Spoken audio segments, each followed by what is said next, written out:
उत्तराखंड का नाम भी उत्तर प्रदेश 2 कर दीजिए।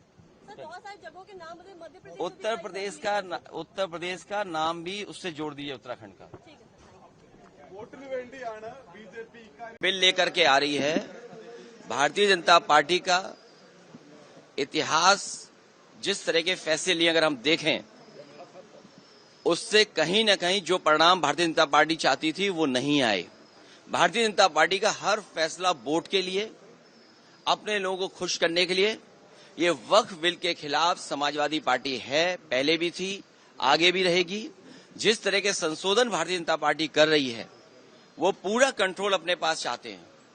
जो एडमिनिस्ट्रेटिव पावर है वो पूरा का पूरा अपने पास रखना चाहते हैं। इस देश ने वो समय भी देखा है कि जिस समय एडमिनिस्ट्रेटिव गलत फैसले की वजह से भारत की जो संस्कृति रही, भाईचारा रहा, उसके खिलाफ खाई पैदा की है। और अगर हम इनका जो फैसले लिए अगर पलट करके देखें, एंग्लो इंडियन बिल जिसमें कि सदस्य एक बनता था, चुन करके आता, वो अपॉइंट होता था, वो बिल ले लिया वापस। वो आरक्षण छीन लिया, आरक्षण एंग्लो इंडियन का छीना। नोटबंदी से रुपया छीना, लेकिन भ्रष्टाचार बढ़ गया, रुपए आज भी निकल रहे हैं। जीएसटी कानून लाए, उधर व्यापारियों का सब कुछ छिन गया। दिन भर वो केवल जीएसटी का चक्कर काट रहे हैं। तो जीएसटी हो, नोटबंदी हो या अन्य फैसले हों, ये छीनने का काम करते हैं, लोगों का कुछ न कुछ छीनने का काम करते हैं।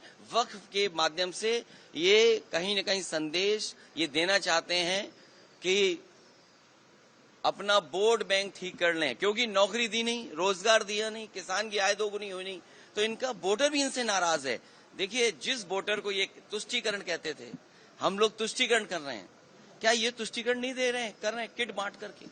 अभी ईद पर जो किट दी है, क्या ये तुष्टीकरण में नहीं आएगा? क्योंकि इनको पता है इनका वोट खिसक गया है। अभी तक तो ये हिंदू भाइयों को गुमराह करते थे, अब इनकी कोशिश है कि मुसलमान भाइयों को भी गुमराह कर दें। सर, वो कह रहे हैं वक्फ पे विपक्ष गुमराह कर रहा है। सर कह रहे हैं कि वक्फ पे आप एंग्लो इंडियन इन्होंने छीना, क्या विपक्ष ने गुमराह किया? आपने आरक्षण छीना, जो यहाँ पर लोकसभा में चुन करके आते थे, असेंबली में अपॉइंट होते थे, तो वो छीना आपने। नोटबंदी पे आपने कहा कि आतंकवाद खत्म हो जाएगा, इनके लोगों को माफी मांगने जाना पड़ा। क्या आप सोच सकते हो?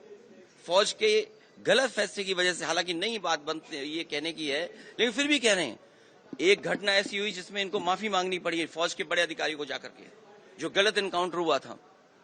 तो इन्हीं की वजह से आतंकवाद बढ़ रहा है। नोटबंदी फैसला लिया, क्या भ्रष्टाचार नहीं बढ़ा? एक व्यापारी उत्तर प्रदेश में, जिसके इत्र व्यापारी था, कारोबारी, 250 करोड़ रुपए निकला था नोटबंदी के बाद, और ये कहा गया समाजवादी पार्टी का है। जब इनकी बदनामी हुई, इनका फैसला गलत हुआ, इन्होंने अपनी बदनामी छिपाने के लिए समाजवादी पार्टी के जो पूर्व एमएलसी उसके घर पे छापा मारा। तो जीएसटी सरलीकरण कह रहे थे, इसी लोकसभा में आजादी की तरह जश्न मना था जीएसटी का। जीएसटी से क्या व्यापारी संतुष्ट है? जीएसटी से करप्शन बढ़ा, महंगाई बढ़ी और व्यापारी के सामने संकट पैदा हो गया।